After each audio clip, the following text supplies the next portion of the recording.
हरिः आ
गुरुर्ब्रह्मा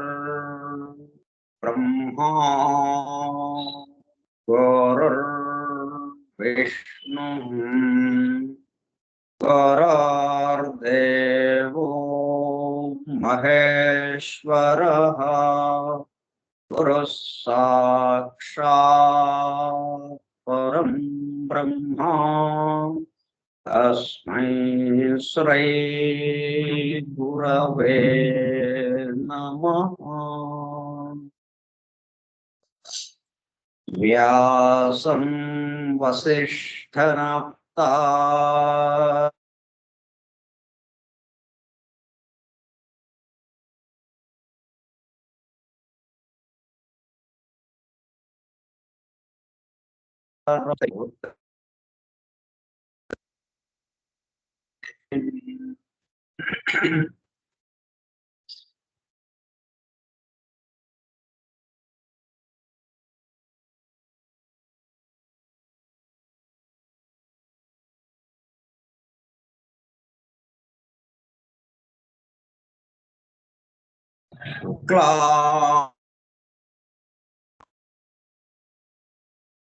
शुक्लांबरधरं विष्णुं शशिवर्णं चतुर्भुजं प्रसन्नवदनं ध्यायेत् सर्वविघ्नोपशान्तये। अगज आनन पद्मार्कं गजाननमहर्निशम् हरेकदं तं भक्तानां एकदन्तमुपास्महे। वक्रतुण्ड महाकाय कोटिसूर्यसमप्रभा निर्विघ्नं कुरु मे देव सर्वकार्येषु सर्वदा। सरस्वती नमस्तुभ्यं वरदे कामरूपिणी विद्यारम्भं करिष्यामि सिद्धिर्भवतु मे सदा। ॐ भूर्भुवस्सुवः ॐ तत्सवितुर्वरेण्यं भर्गो देवस्य धीमहि धियो यो नः प्रचोदयात्।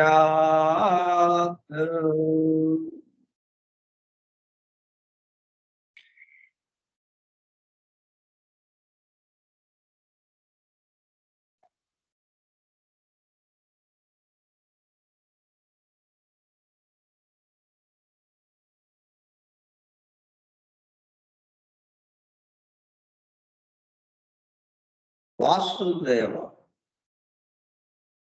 కార్యక్రమ పరిచయ పత్రం.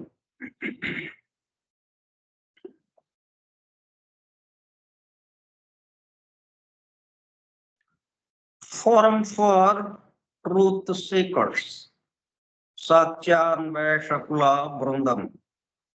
పరమ గురువులు హెలినా పెట్రోనా బ్లావెట్స్కీ ద్వారా సమస్త మానవాళి ఆధ్యాత్మిక అభివృద్ధి పరిపూర్ణతల కొరకు అందించిన మ్యాగ్నమ్ ఓపస్ పరమాద్భుత దివ్య గ్రంథం ద సీక్రెట్ డాక్ట్రిన్, రహస్య సత్య సూత్రం, వాల్యూమ్ 1 కాస్మోజెనసిస్, ప్రథమ సంపుటము బ్రహ్మాండోత్పత్తి క్రమము. Part 1 Cosmic Evolution in 7 Stanzas from the Book of Dhyan. ప్రథమ భాగము ధ్యాన గ్రంథములోని 7 స్టాంజాస్ లో వివరింపబడిన బ్రహ్మాండ పరిణామం. గ్రంథ పఠనము, అధ్యయనము, అవగాహన, ఆత్మదర్శనము కార్యక్రమము. 186వ పాఠము 11/9/2024 బుధవారము సాయంత్రం 4:30 గంటలు. The secret doctrine Skype group లో సుదూర ప్రాంతాలలో ఎవరింట్లో వారు హాయిగా విశ్రాంతి తీసుకుంటూ ఏకకాలంలో ఒకేసారి ఏమి చేస్తున్నాము? వింటున్నాము. ఇది చాలా చిన్న పనే, కానీ ఎంతో పెద్ద పని అన్నట్టుగా.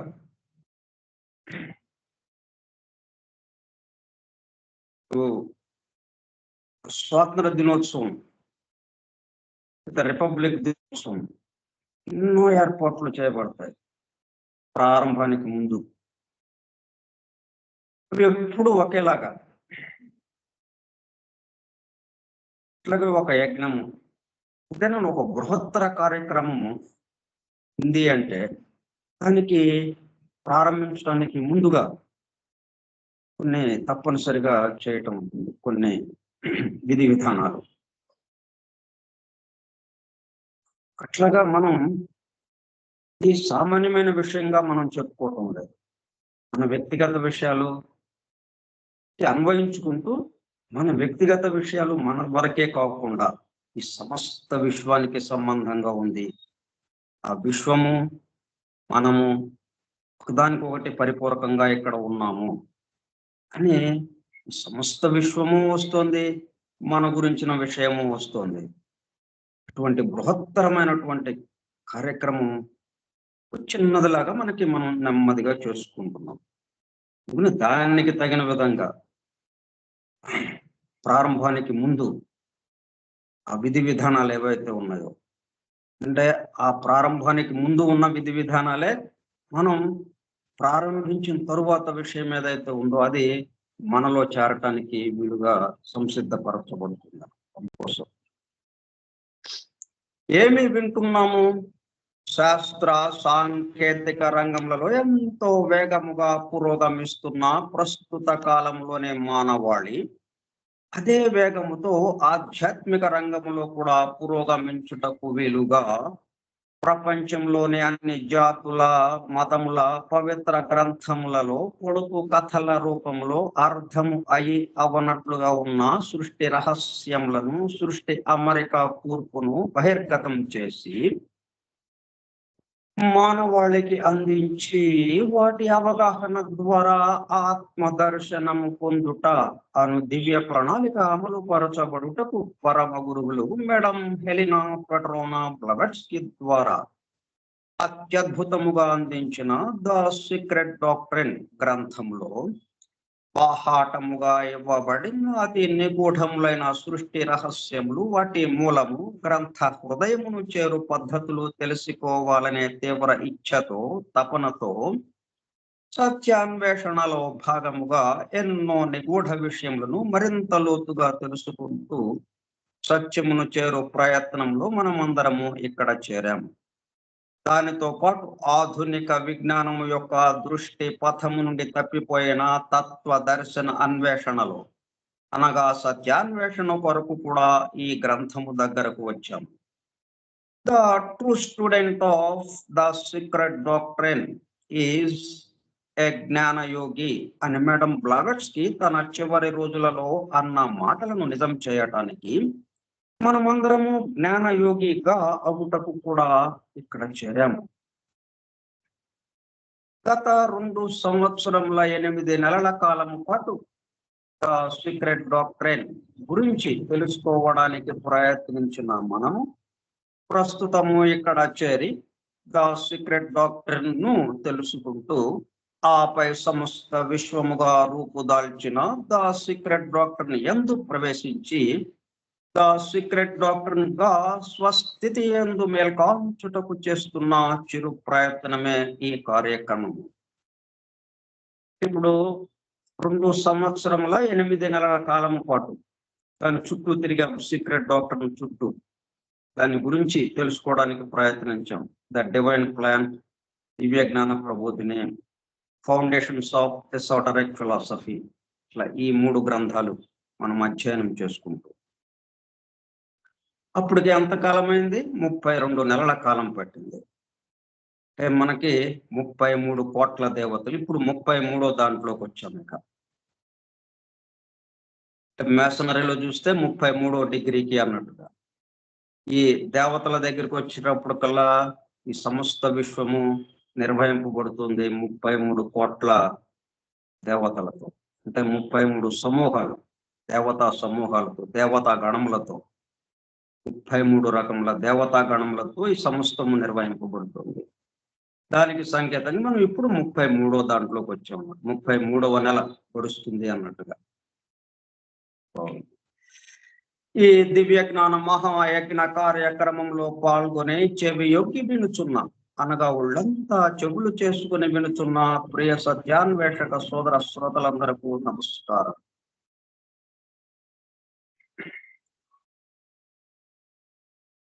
అనే బెసెంట్ ద్వారా ప్రసాదింపబడిన universal prayer invocation. O hidden life vibrant in every atom, oh hidden light shining in every creature, oh hidden love embracing all in oneness, may each who feels himself as one with thee know he is also one with every other.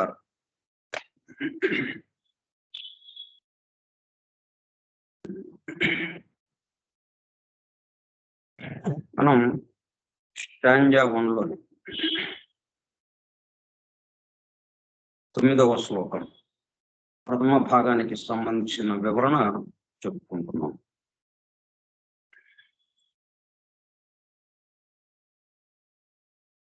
ఈ వివరణ ఎక్కడ దాకా తీసుకెళ్తుంది మనల్ని? ఈ ప్రపంచవ్యాప్తంగా ఉన్న అనేక మంది తత్వవేత్తలు, అనేక కాలాల్లో అనేక మంది తత్వవేత్తలు వాళ్ళు ప్రతిపాదించిన సృష్టికి సంబంధించి ఆ సూత్రాల్ని, ఆ సిద్ధాంతాలని మనం పరిచయం చేసుకుంటున్నాం.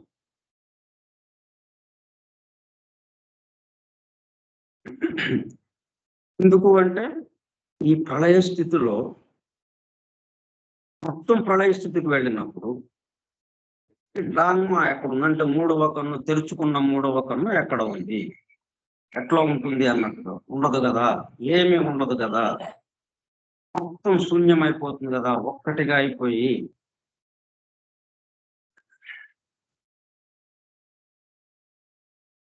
అన్న ప్రశ్న వచ్చింది ఇప్పుడు మనకి. ఆ ప్రశ్నకి సమాధానంగా ఒక్కొక్కళ్ళు ఏమేంటి ప్రతిపాదించారు. ప్రళయ స్థితిలో కూడా లైఫ్, ఆ జీవశక్తి, ఆ చైతన్యం నిరంతరము పనిచేస్తూ ఉంటుంది. కాబట్టి అక్కడ ప్రళయ స్థిత, సృష్టి స్థిత అన్నది కాకుండా అది నిరంతరము తరువాత దానికి అడుగులు పడేటట్టుగా అది తీసుకుంటూనే ఉంటుంది, తోసుకువెళ్తూనే ఉంటుంది, అది ముందుకు తీసుకువెళ్తూనే ఉంటుంది, ఎక్కడ ఆగకుండా. అదొకటి ఉన్నది ఎక్కడ. అందువల్ల మనకి ఈ విషయాలన్నీ మనకు అర్థమవుతున్నాయి. ఏ స్థితిలో ఉన్నా కానీ ఆ స్థితికి సంబంధించిన విషయాలన్నీ మనకు అందింపబడుతున్నాయి. ఎవరు అందుకుంటున్నారు? ఆ మూడవ కన్ను తెరుచుకున్న వాళ్ళు దర్శించి తరువాత వాళ్ళకి అందించడానికి వీలుగా వాళ్ళు బహిర్గతం చేస్తూ ఉన్నారు. ఆ ప్రశ్నకి ఆ సమాధానంగా మనం ఇవన్నీ పరిచయం చేసుకోవడం జరుగుతుంది.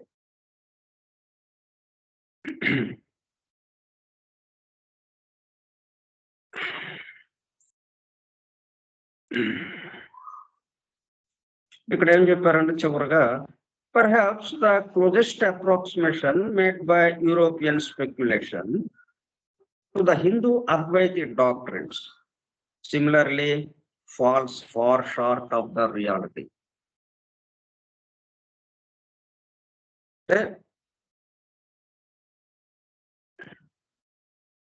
హిందూ అద్వైతి డాక్ట్రైన్స్, భారతీయ సనాతన ధర్మానికి సంబంధించిన, భారతీయ ఋషి సంప్రదాయానికి సంబంధించినటువంటి అద్వైత సిద్ధాంతం ఏదైతే ఉందో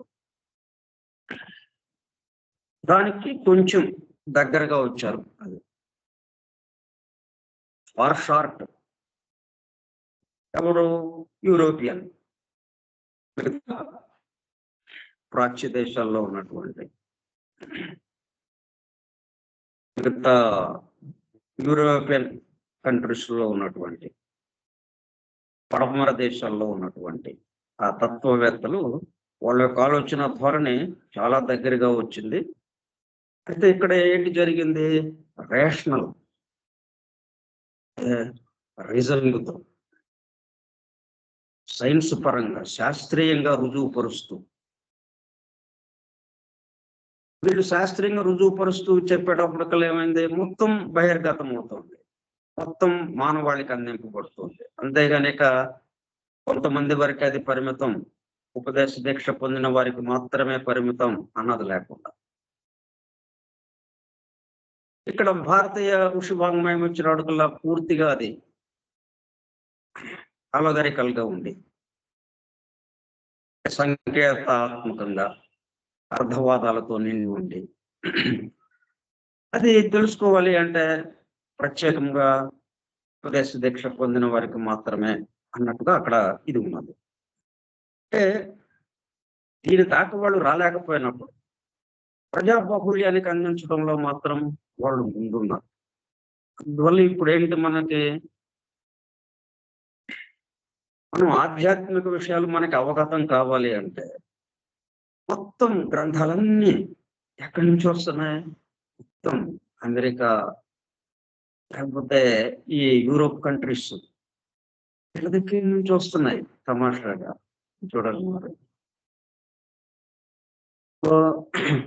మనం ఇది తీసి మరి ఆయన ఏం చేశాడు? పరమహంస యోగానంద అమెరికాలో కూర్చున్నాడు వెళ్ళి. ప్రభుపాదులు వారు ఏం చేశారు? ఇస్కాన్ సంస్థను తన 70వ సంవత్సరం వయస్సులో పర్యటన ప్రారంభించి అమెరికాలో కూర్చుని ఇస్కాన్ సంస్థని స్థాపించాడు. ఇట్లాగా అటువైపు నుంచి ఇటువైపుకి వచ్చేటట్టుగా ఆ విధంగా మొత్తం ఈ జ్ఞానం అంతా ఇప్పుడు అటువైపు నుంచి ఇటు వస్తుంది. ఇంగ్లీష్ ఎట్లాగొస్తుంది? శాస్త్రీయముగా ఆ పద్ధతిలో వస్తుంది.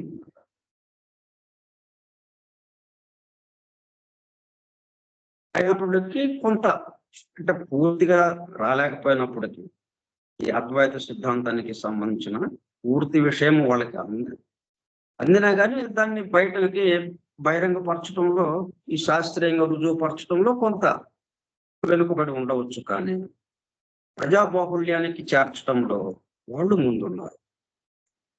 అందువల్లే అక్కడి నుంచి వచ్చిన బ్లెవెట్స్కి మరి అక్కడి నుంచి ఆ ఇంగ్లీష్ భాషలో నుంచే మొత్తాన్ని మనకు అందించింది. ఇంగ్లీష్ భాషని నిమిత్తంగా చేసుకున్నాం. ఎందుకంటే రాబోయే రోజుల్లో ప్రపంచవ్యాప్తంగా మొదటి భాష ఇంగ్లీష్. ఎందుకంటే వందల వందల భాషలు ఉన్నాయి. ఏ దేశానికి సంబంధించి ఆ దేశానికి ఒక్కొక్క భాష. ఆ దేశంలోనే కొన్ని పదులు, వందల భాషలున్నాయి. ఇట్లా రకరకాల భాషలతో ఉన్నటువంటి ఈ భూమండలం అంతా ఒక్క తాటిని చేర్చింది ఇంగ్లీష్ భాష. అందులో తేలికైపోయింది. మనం ఈ భూమండలం అంతా ఒక గ్రామంగా వచ్చేసింది. ఇంకా భాష, కమ్యూనికేషన్ అది చాలా దగ్గరికి చేర్చింది మనందరిని. అందువల్ల అక్కడి నుంచి మన పిరమిడ్ సొసైటీ కూడా సుభాష్ పత్రిజీ ప్రారంభించిన పిరమిడ్ స్పిరిచువల్ సొసైటీ. ఈ గ్రంథాలన్నిటినీ తెలుగులోకి అనువాదం చేస్తున్నారు. పాశ్చాత్యులు ఇచ్చినటువంటి మొత్తం ఈ ఆధ్యాత్మిక విషయాలకి సంబంధించి ఎన్నో లోతైన విషయాలు, సీక్రెట్ డాక్టర్లో చెప్పబడ్డ విషయాలకి అనుబంధంగా వాళ్ళ యొక్క శాస్త్రీయంగా రుజువుపరుస్తూ వాళ్ళు ఇచ్చినటువంటి ఇంగ్లీష్లో ఇచ్చినటువంటి పుస్తకాలు, వాటిని మొత్తం తెలుగులోకి అనువదింపజేసి మన తెలుగు ప్రజలందరికీ అవి అందుబాటులో ఉండేటట్టు చేశారు ఆయన సుభాష్ పత్రిజీ అన్నమాట. According to Hegel, German philosopher, ఆయన ఏమంటాడు, the unconscious would never have undertaken the vast and laborious task of evolving the universe. ఎటువంటి పని ఇది? ఒక్కటిగా ఉన్న దాన్ని అనేకత్వంగా మార్చడం. ఆ అనేకత్వంగా మార్చాలి అంటే అనేకత్వం గురించి తెలిసిన వాళ్ళు ఉండాలి ఆ పనులు చేయాలంటే.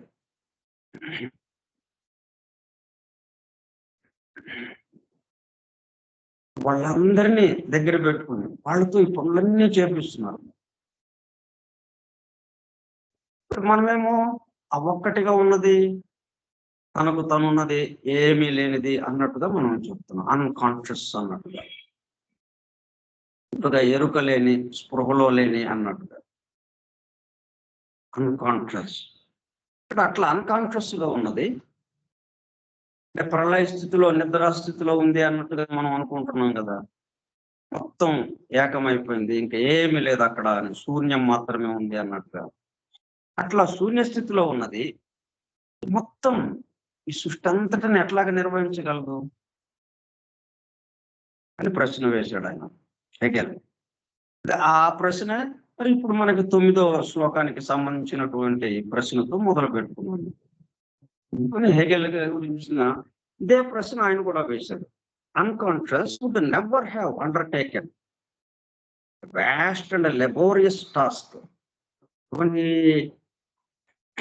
ఈ సృష్టి చేయడం అనేది, ఈ సృష్టికి సంబంధించింది వాస్ట్, విస్తారమైనటువంటిది, గొప్ప పరిమాణం కలిగి బ్రహ్మాండమైనది. అది అనంతం కదా, ఎంతెంతో. ఇది అనంతమైన ఇది ఫైనైట్ లోకి వచ్చినప్పటికీ, పరిమితానికి వచ్చినప్పటికీ అది దాని యొక్క పరిమాణం చూస్తే బ్రహ్మాండమైనటువంటి పరిమాణం కలదు. మనకి అంతు పట్టనిగా ఉంటుంది అది. అటువంటి దాన్ని లెబోరియస్, ఎంతో కష్టమైనటువంటిది. ఎవరో ఒకళ్ళిద్దరితో అయ్యే పని కాదు అది. వందలు, వేలు, లక్షల మంది, మరి ఇప్పుడు 33 కోట్ల దేవతాగణం, 33 సమూహాల యొక్క 33 గణములు యొక్క దేవతలు పనిచేస్తూ ఉంటే ఇదంతా జరుగుతూ ఉన్నది. లెబోరియస్ టాస్క్, నిర్దేశించిన పని. ఇప్పుడు మనం ఏంటి చేస్తున్నాం? ఏదో చిన్న బృందం, ఒక 5-6 కలిసి ఇక్కడ కూర్చున్నాం. ఎవరికి అప్పజెప్పబడ్డ పని వాళ్ళు చేసుకుంటున్నాం. ఆ టాస్క్ అనమాట. ఇప్పుడు నాకు అప్పజెప్పబడ్డ పని చదువుతూ వివరించడం.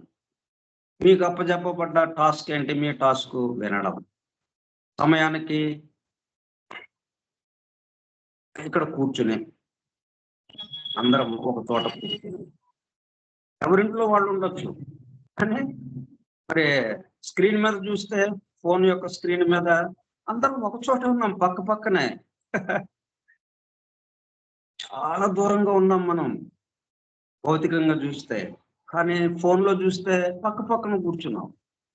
అట్లా పక్క పక్కన ఒకే సమయానికి కూర్చొని ఇవ్వబడ్డ టాస్క్ మీరు, నాకు ఇవ్వబడ్డ టాస్క్ నేను. ఇట్లా ఎవరికి ఇవ్వబడ్డ టాస్క్ వాళ్ళు. ఒకళ్ళు ఆ సమయాన్ని హెచ్చరించటం. సమయం సమయం అయింది ప్రారంభించండి అని ఒకళ్ళు హెచ్చరించడం. అది వాళ్ళకి అప్పజెప్పబడ్డ టాస్క్. ఇట్లాగ మనం చిన్నదానికే మనం ఇట్లాగా మనం చేస్తూ ఉంటే మరి ఇంత బ్రహ్మాండమైనటువంటి ఈ సృష్టికి ఎటువంటి సృష్టి ఇది వాస్ట్ అండ్ లెబోరియస్ టాస్క్ అన్నది.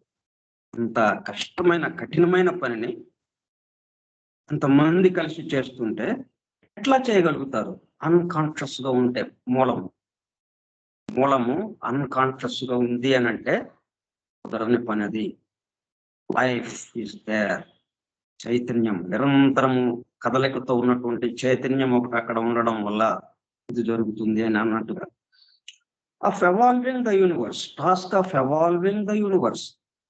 ఈ విశ్వాన్ని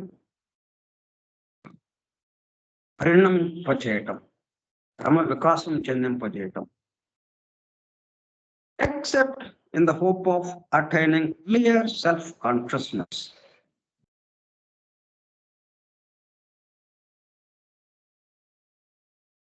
అంటే ఇంత బ్రహ్మాండమైన పనిని ఎందుకు టేకప్ చేసింది అది?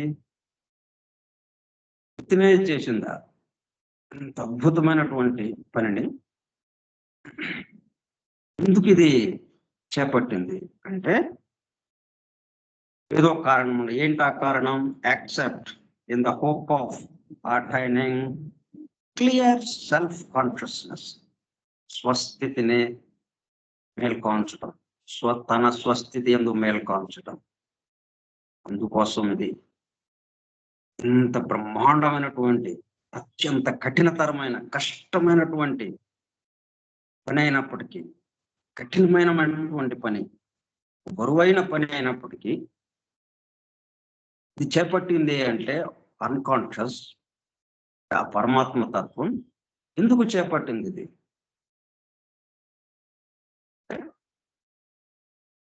ఇన్ ద హోప్ ఆఫ్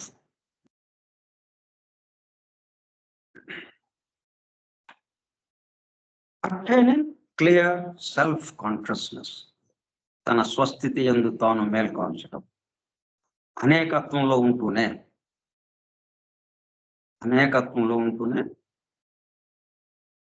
తన యొక్క స్వస్థితి యందు మేల్కొల్చడం. దానికోసం ఇది చేయబడింది. హెగెల్ గురించి మనం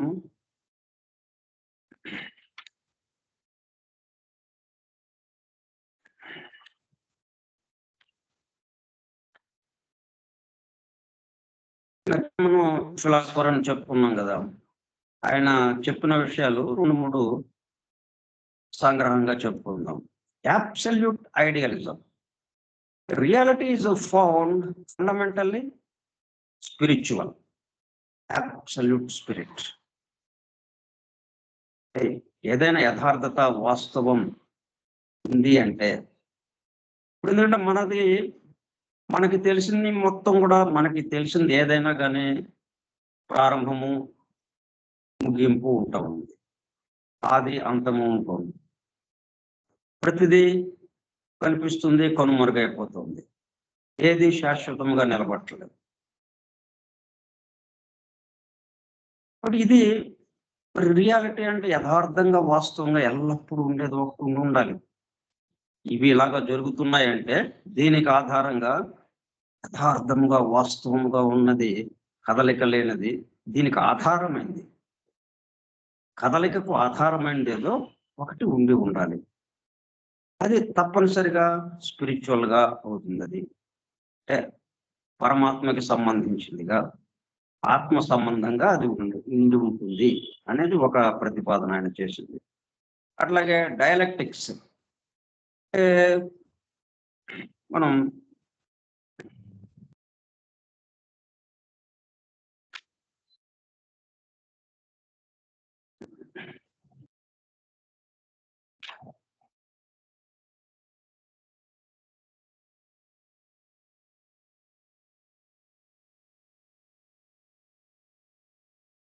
అంటే తర్కము ద్వారా, చర్చించుకోవటం ద్వారా దానిని హిస్టరీ అండ్ రియాలిటీ అన్ఫోల్డ్మెంట్. వీళ్ళు ఏం చేశారంటే ముఖ్యంగా యూరోపియన్ తత్వవేత్తలు పైథాగరస్ మొదలుకొని ఇంకా వెనక చాలా మంది ఉన్నారు. మనకి పరిచయమైన పేరు ఏంటంటే ఎక్కువగా పైథాగరస్. ఈజిప్షియన్ లో కూడా ఉన్నారు. గ్రీకులు ఎక్కువగా గ్రీకు ఫిలాసఫర్స్, గ్రీకు తత్వవేత్తలు. వీళ్ళందరూ ఏంటంటే ఆధ్యాత్మికతని భౌతికతకు జోడిస్తూ ఈ రెండిటి మధ్యన సమన్వయం సాధిస్తూ వాళ్ళ సిద్ధాంతాలను ప్రతిపాదించారు. ఇక్కడ జరిగినటువంటి అతి ముఖ్యమైన విషయం అది. ఈయన ఏమంటాడంటే హిస్టరీ, ఈ మానవ చరిత్ర ఏదైతే ఉందో, ఈ భూగోళం యొక్క చరిత్ర, భూమి యొక్క పుట్టు పూర్వత్రాలు, భూమి మీద జరుగుతున్నటువంటి చరిత్ర, దీనికి రియాలిటీ ఏదైతే ఉందో దానికి ఉన్న సంబంధం, అది చర్చల ద్వారా మనం తర్కించుకోవటం ద్వారా,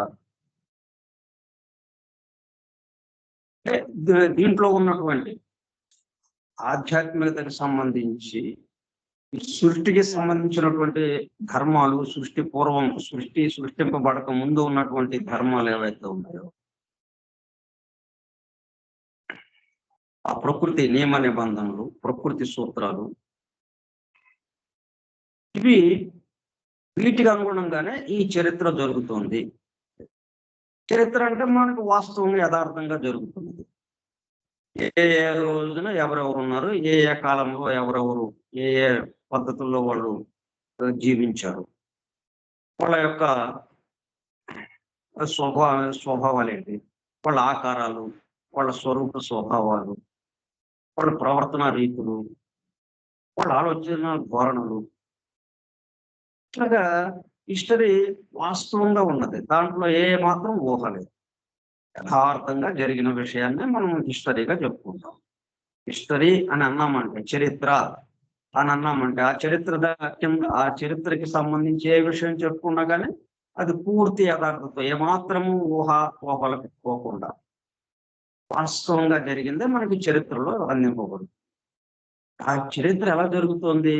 మనం ఏదైతే ఊహగా అనుకుంటున్నామో ఈ ఆధ్యాత్మికత విషయం, దీనికి సంబంధించినటువంటి ధర్మాలు, ప్రకృతి నియమ నిబంధనలు, సూత్రాలు, వాటికి అనుగుణంగానే ఈ చరిత్ర జరుగుతోంది అన్న విషయం ఒకటి ఆయన ప్రతిపాదించాడు.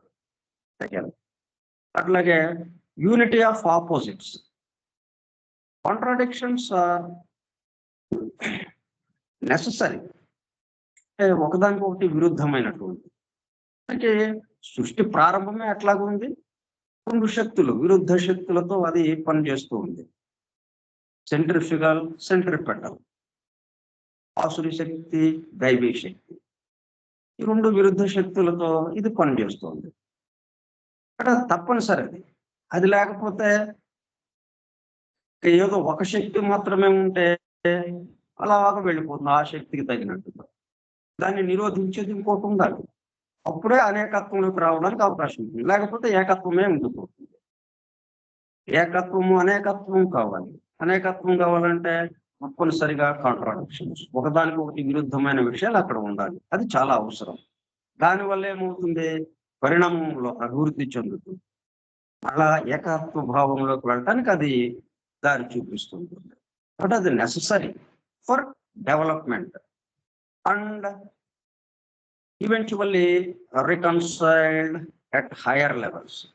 అయితే ఇక్కడ తమాషా ఏంటి? మనం ఇట్లా రెండు విరుద్ధ శక్తులతో ఇదంతా నడుస్తుంది. రెండు విరుద్ధ భావాలు, ఇక్కడ ఒకదానికొకటి మంచి చెడు, పాపం పుణ్యం, ఇట్లా ద్వంద్వము. రెండు శక్తులు అంటే ఏంటి? ద్వంద్వం వచ్చేస్తుంది. నీవు నేను, ఇట్లా వేరు భావన, ఇవన్నీ ఇవన్నీ ఎక్కడ పరిష్కరింపబడతాయి? ఒకదానికి ఒకటే అన్న దాంట్లోకి వస్తాము.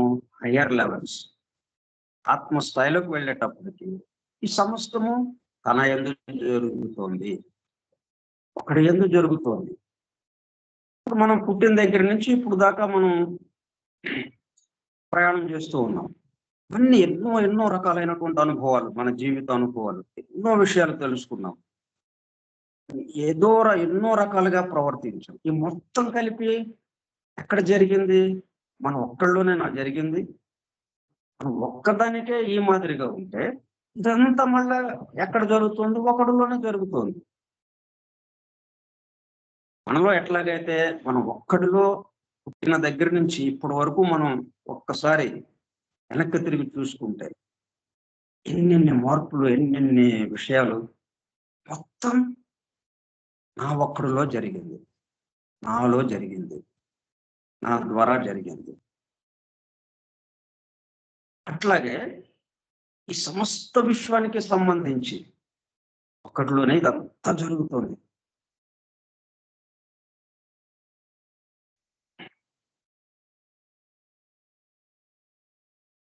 Eventually reconciled at higher levels. ఆత్మస్థాయికి వెళ్ళేటప్పటికి ఈ విరుద్ధం అంతా ఒకటిలో నుంచే వస్తుంది. ఉచ్ఛ్వాస నిశ్వాసము రెండు వేరు వేరు, కానీ పీల్చుకునేవాడు వదిలేవాడు ఒకళ్ళలోనే జరుగుతుంది కదా. పీల్చడము వదలటము ఎక్కడ జరుగుతుంది? రెండు వేరు వేరు అయినప్పటికీ ఒకళ్ళలోనే. నేనే పీల్చుకుంటున్నాను, నా ద్వారా నాలో పీల్పింపబడుతుంది అది. సరే, ముందు ప్రస్తుతానికి ఇలా అనుకుందాం. గాలి నేను పీల్చుకుంటున్నాను, గాలి నేను వదులుతున్నాను. పీల్చడం వదలటం ఎక్కడ జరిగింది? నాలోనే జరిగింది, నా ఒక్కడిలో జరిగింది.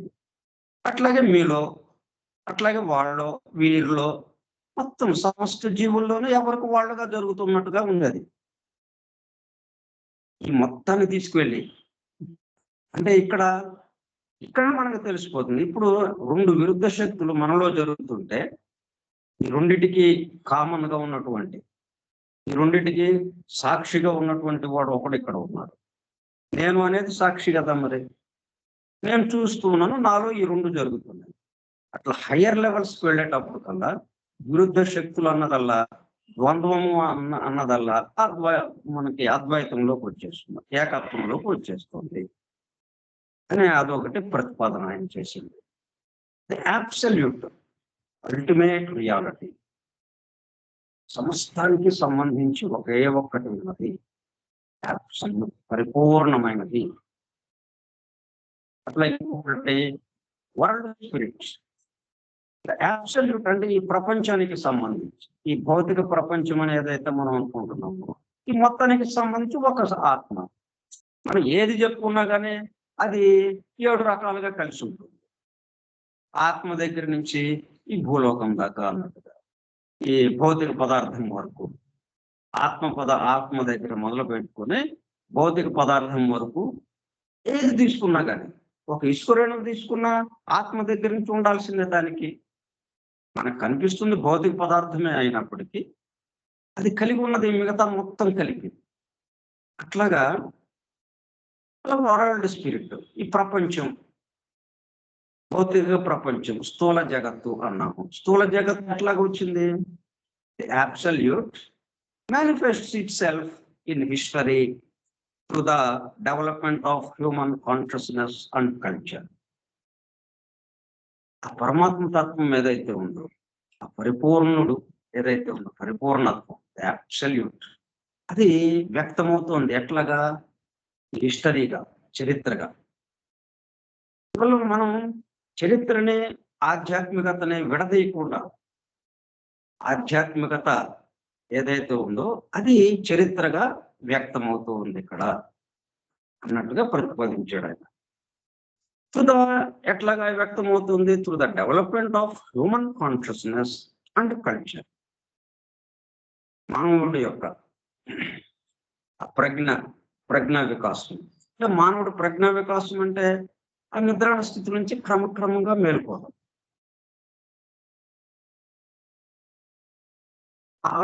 ఆచారాలు, సంప్రదాయాలు, వీటి ద్వారా ఆ నాగరికత క్రమక్రమంగా అభివృద్ధి చెందటం. నాగరికత ఎలాగ అభివృద్ధి చెందుతుంది? వీడి యొక్క మేల్కోవటానికి అనుగుణంగా. నిద్రాస్థితి నుంచి ఏ మేరకు మేల్కొంటే ఆ మేరకు అక్కడ సంస్కృతి, సంప్రదాయాలు, ఆచారాలు ఇవి డెవలప్ అవుతూ ఉండడం. ఇవి అభివృద్ధి చెందుతూ ఉండడం. వీటి ద్వారా ఎవరు వ్యక్తమవుతున్నారు? అబ్సల్యూట్ పరిపూర్ణత్వం, పరిపూర్ణుడు ఇట్లాగా అనేకత్వంలోకి బాగా దిగుతున్నట్టుగా ఇక్కడ వ్యక్తమవుతున్నట్టుగా ఉంది మనకి.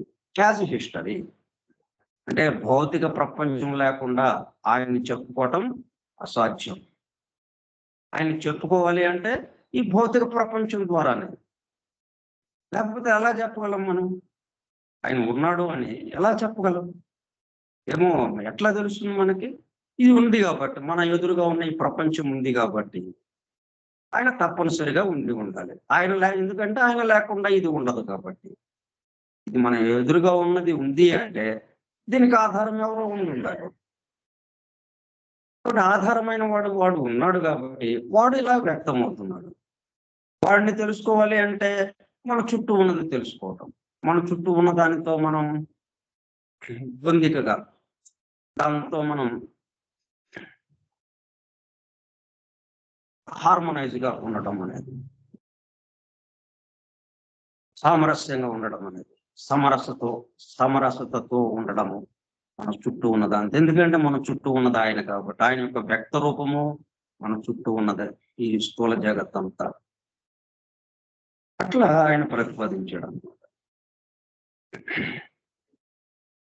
In this connection, it is to be borne in mind that in designating spirit,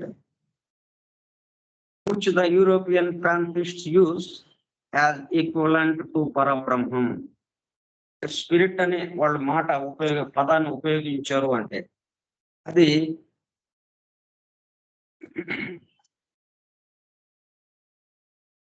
డిజిగ్నేటింగ్, ఒక పేరు పెట్టడం. ఏదో ఒక పేరు లేకపోతే మనం దాన్ని గుర్తించడం కష్టమవుతుంది. ఒక 10 మంది అక్కడ నిలబడి ఉన్నారు, ఆ 10 మందికి పేర్లు లేవంట. ఏంటి, ఎలా గుర్తిస్తాం వాళ్ళని? అప్పుడు ఎలా గుర్తించాలి? ఆకారాన్ని బట్టి గుర్తించాలి, లేకపోతే వాళ్ళ యొక్క మాటలను బట్టి గుర్తించాలి. అనుకునే ప్రతిదానికి ఒక పేరు పెట్టబడింది. పరమాత్మ కూడా అట్లాగా పేరు పెట్టబడింది గుర్తించడం కోసం. గుర్తించడం అనేది ఎందుకు వచ్చింది? ద్వైతం వచ్చింది కాబట్టి, ఇద్దరం వచ్చాం కాబట్టి, అనేకత్వం వచ్చింది కాబట్టి గుర్తించడం అవసరమైంది. అదే మనం ఒక్కళ్ళంగా ఉంటే ఇంకేం లేదు. గుర్తించడం ఏముంది అక్కడ? ఇంకా గుర్తించడము అంటే ఒకడు ఇంకొకడిని చూసి ఫలానా అని చెప్పుకోవడం, ఒకడికొకడు. ఇప్పుడు ఇద్దరు లేరు అక్కడ, ఒకడే ఉంది, అక్కడ ఏం లేదు. కాబట్టి అక్కడ పరమాత్మ అనే పేరు కూడా ఉండదు. ఎందుకంటే ఉండటానికి ఎవడున్నాడు అక్కడ? ఆయనకు ఆ పేరు పెట్టి ఆయన పరమాత్మ అని పేరు పెట్టడానికి ఎదరగా ఇంకొకడు ఉండి నిలబడి చెప్పాలి. మరి అక్కడ ఉన్నది పరమాత్మ ఒక్కడే కాబట్టి ఆ ఒకడే అనే మాట కూడా ఎందుకు వాడుతున్నాము?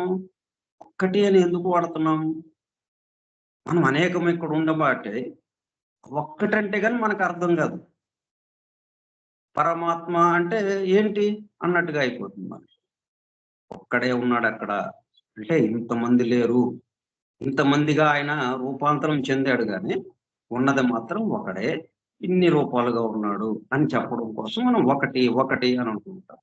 వాస్తవంగా ఒకటి అనేది కూడా లేదు. డిజిగ్నేటింగ్ స్పిరిట్ అట్లా వాళ్ళు ఆత్మ అన్న పదాన్ని ఉపయోగించినప్పుడు ఏమైందంటే మనం ఇది మనసులో పెట్టుకోవాలి. ఇది ఒకటి మనం జాగ్రత్తగా గమనించాలి. ఏంటది?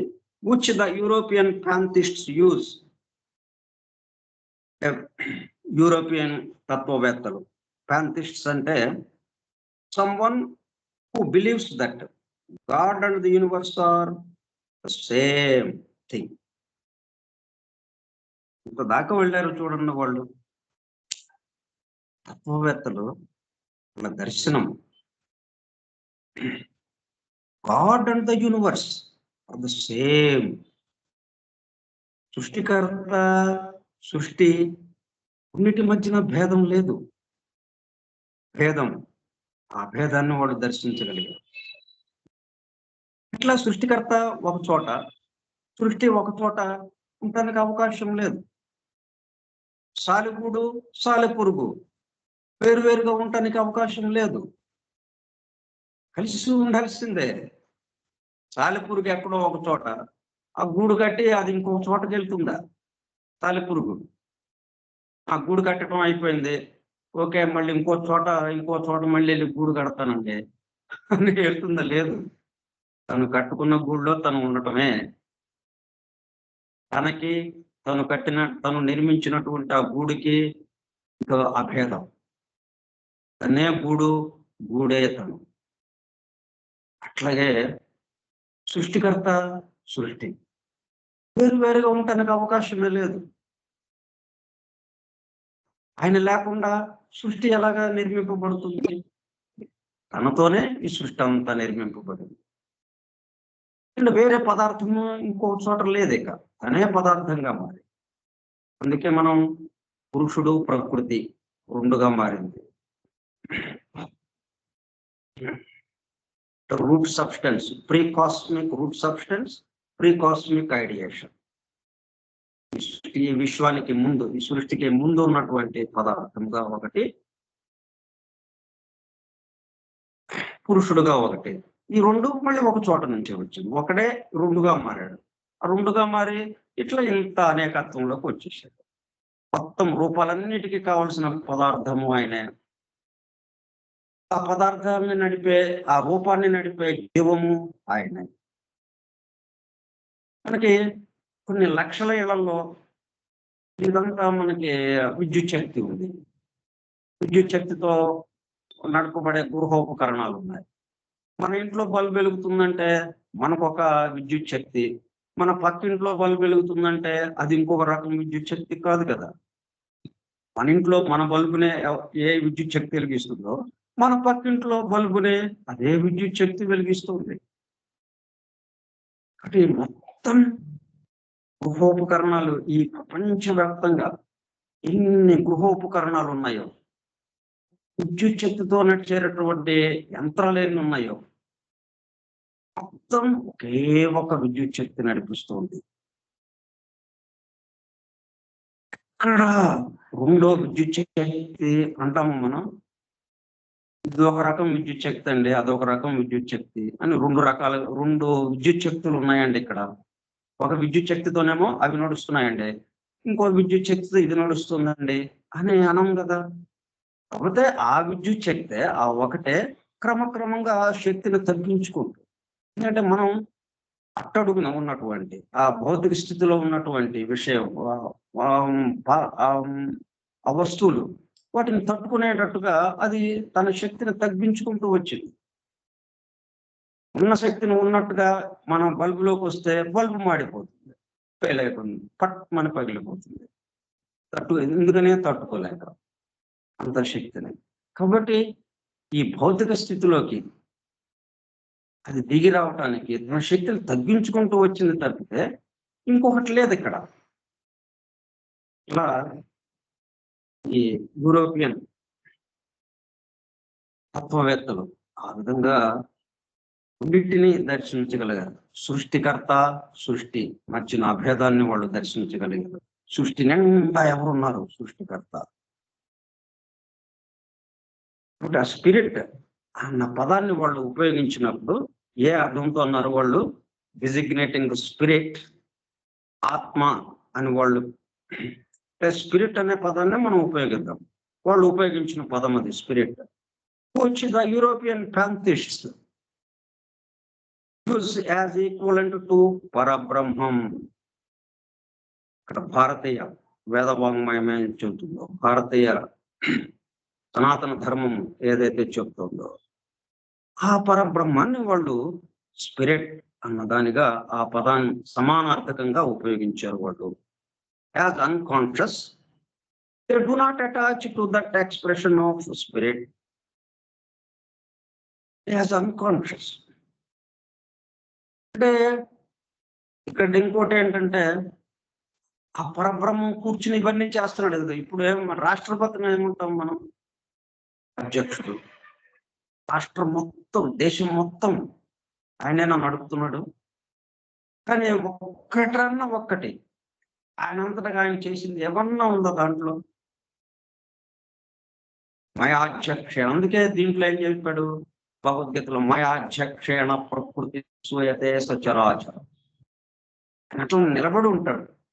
అలాగా నిలబడ్డాడు, కూర్చున్నాడు, సరే అలా ఉంటాడు ఆయన. ఆయన యొక్క ఆధ్వర్యంలో అన్ని జరిగిపోతుంటాయి.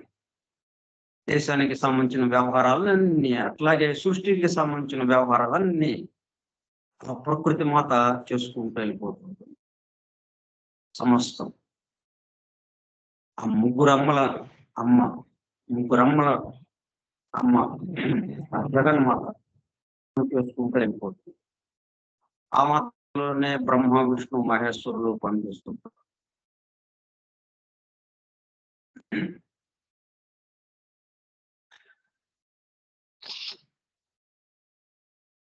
పరబ్రహ్మం యాజ్ అన్కాన్షియస్. కాన్షియస్ అంటే మళ్ళీ ఆయన ఏలు పెట్టినట్టు అవుతుంది. ఆయన ఏలు పెట్టినట్టుగా ఇక్కడ లేదు కాబట్టి ఆయన సంకల్పం అనేటప్పటికి సంకల్పము అమ్మవారిగా దిగుమర్చి, కాబట్టి ఆ సంకల్పమే వెళ్ళిపోతుంది కాబట్టి ఆయన మాత్రం మెదలకుండా కూర్చున్నాడు అని. అందుకని అన్కాన్షియస్ అన్నారు. ఆయన వ్యవహారం ఏమీ లేదు కాబట్టి అక్కడ అన్కాన్షియస్ అన్న పదం ఈ హెగెల్ అనేది వాడాడు అన్నమాట. దాన్ని స్పిరిట్ గా వాడాడు. They do not attach to that expression of spirit, one employed in the absence of a better to symbolize a profound mystery. The connotation usually bears.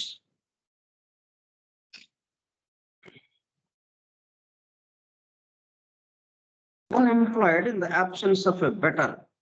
ఇంతకన్నా గొప్ప పదం వాళ్ళకి దొరకలేదు కాబట్టి ఉన్న పదాలన్నిటిలోకి అత్యున్నతమైన పదంగా దాన్ని అనుకునే స్పిరిట్ అన్న పదాన్ని వాళ్ళు వాడారు. అయితే అన్కాన్షియస్ అన్నది they do not attach to that expression of spirit, one employed in the absence of a better to symbolize a profound mystery. సంకేతించడానికి మొత్తం ఏదైతే రహస్యముగా నిగూఢముగా దాగి ఉన్నదో, మిస్టరీగా రహస్యముగా ఉన్నదో, profound mystery.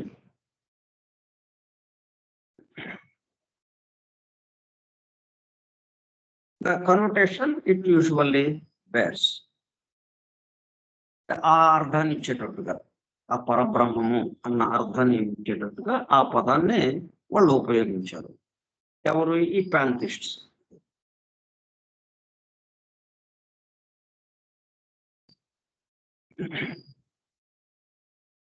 Which European pantheists?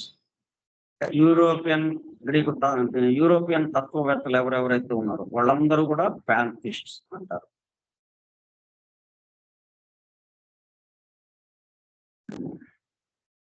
ప్యాంథిస్ట్స్ అంటే someone who believes that God and the universe are the same thing, or that God exists in and is the same as all things, animals and మొత్తం సమస్త ఈ అణువు ఆయనతో నిండి ఉన్నది. ఆయనే అణువులుగా ఉన్నాడు. ఇక్కడ అణు నిర్మితమైంది ఈ సమస్త విశ్వము. ఆ అణువులే రకరకాల అణువులు కలగలిపి రకరకాల రూపాలు, ఆకారాలుగా రావడం, వాటికి చైతన్యంగా ఆ జీవమే ఉండటం, ఆయనే దానికి చైతన్యంగా ఉండటం. ఇట్లా believes a divine unity exists. Pantheists అంటే believes a divine unity exists. మొత్తాన్ని కలుపుతున్నది ఒకటి దివ్యమైనది ఒకటి ఉన్నది. Pantheism was popularized in Western culture. ఆ మధ్య కాలంలో అనమాట ఈ ప్యాంథిజం అనేది బాగా అభివృద్ధి పరచబడింది, బాగా వాడుకల్లోకి వచ్చింది, ప్రచారంలోకి వచ్చింది పాశ్చాత్య ప్రపంచానికి. పాశ్చాత్య సంప్రదాయంలో ఈ పాంథిజం అనేది బాగా ప్రచారంలోకి వచ్చింది. అట్లాగా as a theology and philosophy based on the work of the 17th century philosopher Baruch Spinoza. ఆయన పేరేంటే ఆ తత్వవేత్త పేరు Baruch Spinoza. His book Ethics. ఈ 17వ శతాబ్దంలో ఈయన ఒక అద్భుతమైన గ్రంథం రాసుకొచ్చాడు. ఈయన ద్వారా అందింపబడింది. ఏంటది? ఎథిక్స్.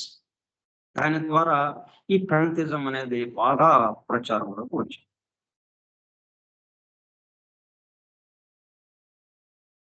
ఈ సమస్తము ఒకటితో నిండి ఉన్నది అన్న భావం.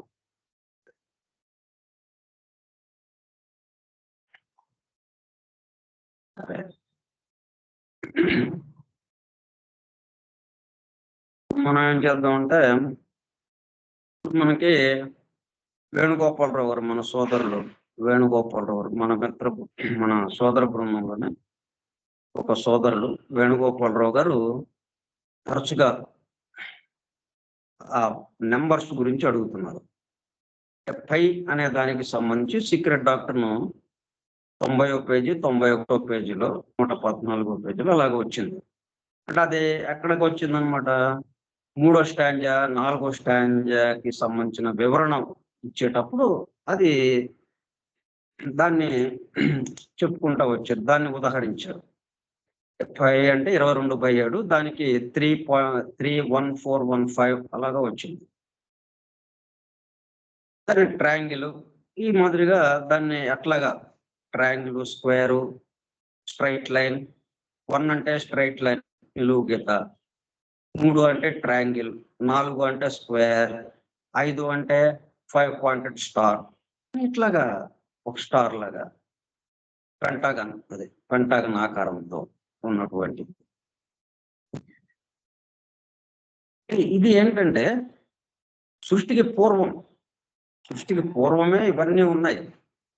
వీటిని ఆధారంగా చేసుకుని ఈ వ్యక్తమవుతున్నటువంటి సృష్టి ఆయా ఆకారాల్లోకి, ఆయా సంఖ్యల్లోకి అది దిగుతూ ఉన్నది. వీటిని గురించి మనం చెప్పుకోవాలి అంటే మనం 4వ స్టాంజాకి వెళ్ళాలి. మనం ఉన్నదేమో ఇప్పుడు ఫస్ట్ స్టాంజాలో ఉన్నాం. అయినా కానీ ఈయన ప్రత్యేకంగా అడుగుతున్నారు అంటే మన ఎవరు అడుగుతున్నారు? ఆయన ద్వారా మన ఈ కార్యక్రమాన్ని ఎవరైతే నిర్వహిస్తున్నారు, మన చేత ఎవరైతే నిర్వహింపజేస్తున్నారో ఆయన ద్వారా ఇది కూడా చెప్పండి, ఇది కూడా మీరు చెప్పుకోండి, దీన్ని వివరించుకోండి అన్న సంకేతం ఆయన ద్వారా మనకి అందింపబడుతుంది. అందువల్ల దాని గురించి కూడా మనం ఈరోజు కొద్దిగా ప్రారంభించుకుందాం. దీన్ని చెప్పుకోవాలంటే మనం సృష్టికి సంబంధించి 4 రకాలైనవి ఉన్నాయి. సృష్టికి సంబంధించి ఒక కీబోర్డ్ ఉంది, ఆకల్ట్ కీబోర్డ్. ఇది మనం ఎక్కడదంటే ఎకరాల కృష్ణమాచార్య ఫ్రాన్స్, బెల్జియం ఇలాగా యూరోప్ దేశాల్లో 5 దేశాలను ఆయన ప్రతి సంవత్సరం 7 సార్లు భూప్రదక్షిణ చేశాడు. అలా 7 సంవత్సరాల పాటు అలా చేసినప్పుడు అనేక ఉపన్యాసాలు ఇవ్వటం జరిగింది అన్ని చోట్ల. వాటికి సంబంధించిన ఉపన్యాసాల్లో కొన్నిటిని ఒక చోట చేర్చి స్పిరిచువల్ సైకాలజీ అన్న పుస్తకంగా మనకి అందుబాటులోకి తెచ్చారు. దాంట్లో ది ఆకల్ట్ కీబోర్డ్ అన్న చాప్టర్ ఉంది, అన్న అధ్యాయం. దాంట్లో ఏం చేశారంటే మనం ఈ సృష్టిని అర్థం చేసుకోవాలంటే ఎట్లాగైతే అబ్సల్యూట్ ఎక్కడ వ్యక్తమవుతున్నాడు? ఈ సృష్టిగా వ్యక్తమవుతున్నాడు. ఇప్పుడు ఈ సృష్టిగా వ్యక్తమవుతున్నాడు అంటే ఇక్కడ మనకి ఏమేమి కనిపిస్తున్నాయి? ఆకారాలు కనిపిస్తున్నాయి, షేపు, శబ్దాలు వినపడుతున్నాయి, సౌండ్, వర్ణాలు కనిపిస్తున్నాయి, రంగులుగా, కలర్. తర్వాత అన్ని సంఖ్యలుగా కనిపిస్తున్నాయి. ఇవి 2, ఇవి 10, ఇది 1, ఇట్లాగ రకరకాలైనటువంటి అంకెల యొక్క మిశ్రమంగా కనిపిస్తుంది. కాబట్టి మొత్తం కలిపి ఈ 4తో ఇదంతా జరుగుతోంది అని ముందు ఆ విషయం మనం అర్థం చేసుకుని అప్పుడు నెంబర్స్ లోకి వెళితే ఇంకా స్పష్టమైన అవగాహన వస్తుంది. ఇది మనం ఏం చేద్దామంటే నెక్స్ట్ సోమవారం నాడు నుంచి మనం 1, 2 తరగతుల్లో ఇవి చెప్పుకుందాం. 1, 2 క్లాసుల్లో దీనికి సంబంధించి మొదలు పెట్టుకుందాం. ఆకల్ట్ కీబోర్డ్ దాంట్లో చెప్పారనమాట ఇది. కీబోర్డ్ అంటే మనకి ఏది కావాలన్నా మరి తాళం చేతులు. అట్లా తాళం చేతులు లాంటి మరి కంప్యూటర్‌కైనా కీబోర్డ్ ఉంటుంది. వాయిద్యానికైనా ఆ కీబోర్డ్ లాంటిది వాయిద్యం ఒకటుంది. ఆ వాయిద్యానికి ఆ కీబోర్డ్ అలాగా వాయిస్తుంటే రకరకాలైన మీటర్లు నొక్కుతుంటే రకరకాల శబ్దాలు వస్తుంటాయి. అలాగే మనకి కంప్యూటర్ స్క్రీన్ మీద రకరకాలయి మనకు కావాల్సింది కనపడాలి అంటే ఈ మీటర్లు నొక్కుకోవాలి మనం. దానికి తగినట్టుగా ఆ మీటర్. అవి 4గా ఉన్నాయి. 4 రకాలుగా. ఆ కీబోర్డ్. The occult keyboard. రహస్యమైన, గుప్తమైనటువంటి మీటల సాధనం అన్నమాట అది కీబోర్డ్. ఆ 4 ఏంటి?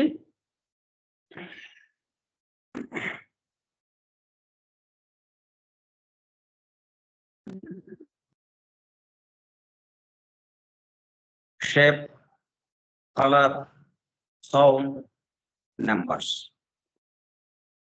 ఈ షేపు, సౌండ్, కలర్ ఈ 3 కొంచెం సంగ్రహంగా 2, 3 మాటల్లో చెప్పుకుని అప్పుడు నంబర్స్ గురించి మనం దీన్ని వివరించుకుంటూ అప్పుడు మనం దాంట్లోకి వస్తే ఆ పై గురించిన విషయం ఏదైతే ఉంది 22/7 = 31415 అలా వస్తుంది కదా! అవి ఆ సింబల్స్‌తో రేఖాగణిత ఆకారాలతో ఎలాగిచ్చారో దాన్ని వివరించుకోవడానికి మనకు వీలవుతుంది. అంటే మనం నేరుగా వెళ్ళిపోయి ఇది ఇట్లాగా అంటే వెంటనే మనకి గ్రహించలేము మనం. దానికి వరకు అది చెప్పుకున్నాం. అంతేలెండి అని వెళ్ళిపోతాం. కానీ అది తక్షణం మనల్ని స్పర్శించదది. మనలో కదలికను తీసుకురాదు. మనలో మేల్కొలుపు తీసుకురాదది. మనలో మేలుకొలుపు కావాలంటే దాని చుట్టూ ఉన్న విషయాలు కూడా చెప్పుకుంటే గాని అప్పుడు దాని పట్ల మనం మేల్కాంచడానికి వీలుపడుతుంది. మేల్కాంచడానికి. వచ్చే సోమవారం నాడు ఈ నంబర్స్ గురించి చెప్పుకుందాం. ఓకే. స్వస్తి ప్రజాభ్యః పరిపాలయంతాం న్యాయేణ మార్గేణ మహీం మహీషాః గో బ్రాహ్మణేభ్యః సుఖమస్తు నిత్యం లోకాః సమస్తాః సుఖినో భవంతు. లోకాః సమస్తాః సుఖినో భవంతు.